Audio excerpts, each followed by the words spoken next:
He was there again tonight, watching me through the window as I pretended to sleep. He's been coming to my window every night since I came to this place.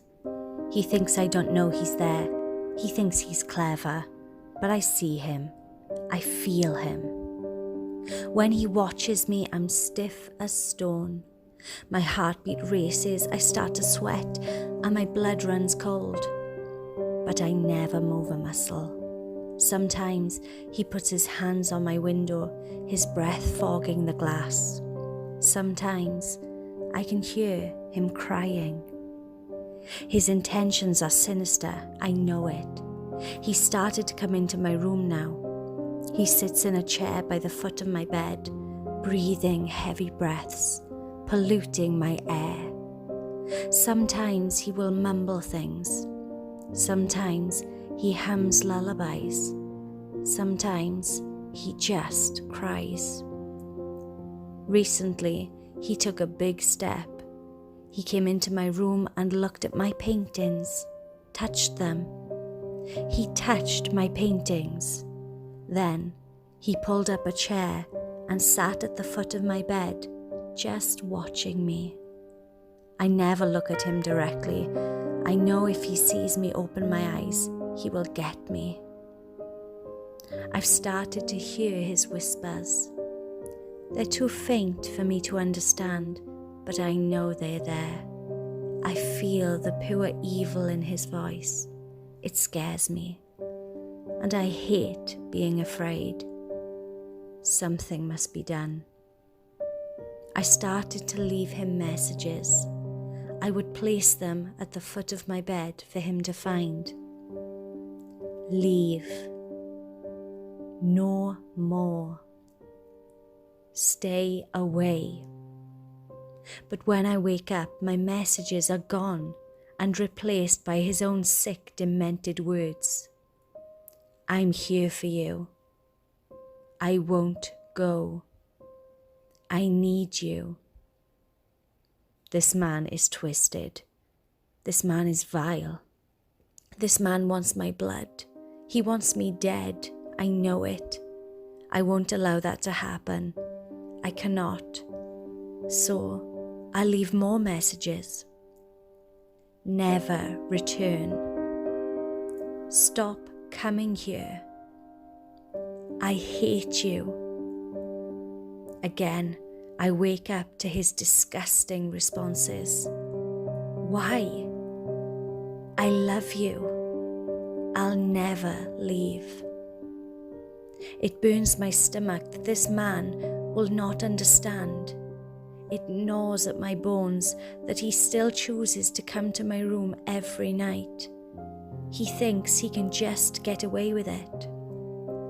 But I grow tired of this little game we play. Last night, I made sure to steal one of my art scissors and brought it to my bed. I hid it under my pillow, pulled up my covers, and closed my eyes, listening, waiting. He came to my window. He put his hand on the glass. He cried for a moment. Then he entered my room. He looked at my paintings, touched them again. He pulled up his chair. He sat and watched me. I waited. He started humming lullabies again. He stood and paced around the room, sobbing. He walked to the side of my bed, leaned down, kissed me on the cheek, and I drove my scissors deep into his throat. I didn't look at him. I knew he could still get me. But I heard as he choked on his own blood. I heard him fall to the floor, grasping his neck, gurgling and gasping for air. Before he went still, he said one thing. Why? Large men broke down my door. They ran to the dead evil man and took him away. Then they took me away. They strapped me down and put me in a padded room. I don't understand why. I can't paint. I can't hang my art in here. Eventually, a man who said he was a doctor came in. He sat at the edge of my bed, like the man at my window. He pulled out his clipboard and spoke. Mrs. Rutger, I'd like for you to explain to me why you did what you did. What brought you to your actions? Do you recall your thought process? Wasn't it obvious? I stopped the evil man from coming into my room and watching me. I saved myself from being taken by him. The doctor stared at me for a moment. Mrs. Rutger, I'm afraid you're not quite understanding what's happened to you. You've been in a terrible car accident in which you lost your 3 children. Because of this, you had an extreme mental breakdown and were admitted to Shining Pines Mental Health Facility. You've been here quite some time.